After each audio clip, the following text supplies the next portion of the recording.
வாழ்க வளமுடன். நான் உங்கள் ஜோதிடர் குபேந்திரன் பேசுகிறேன். இப்போ இன்றைய பதிவு பார்த்தீங்கன்னா, ஒரு மருத்துவ பதிவு தான். சரிங்களா? இது வந்து மாதவிடாய் கோளாறு. எப்படிப்பட்ட மாதவிடாய் கோளாறு, அதாவது நீடித்த இரத்தப்போக்குலாம் இருக்கும் இல்லைங்களா? பெண்களுக்கு.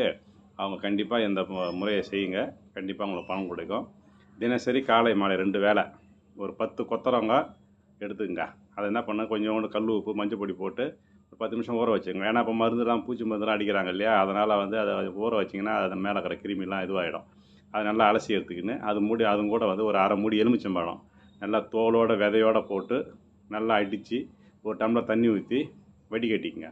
காலையில் ஒரு டம்ளர் குடிச்சிடுங்க. அதேமாரி சாயந்தரம் ஒரு 6 மணிக்குள்ளே ஒரு டம்ளர் வெறும் வயிற்றில் குடிச்சின்னு வந்தீங்கன்னா எப்படிப்பட்ட நீடித்த மாதவிடாய் கோளாறு, கர்ப்பப்பை சம்மந்தப்பட்ட நோய்கள் எல்லாமே சரியாயிடும். கண்டிப்பாக கர்ப்பப்பை பலம் எடுத்தும். இந்த முறையை நீங்கள் பயன்படுத்தி பயனடைங்க. இதை மற்றவங்களுக்கும் அனுப்பிச்சி விடுங்க. சரிங்களா? நன்றி, வணக்கம்.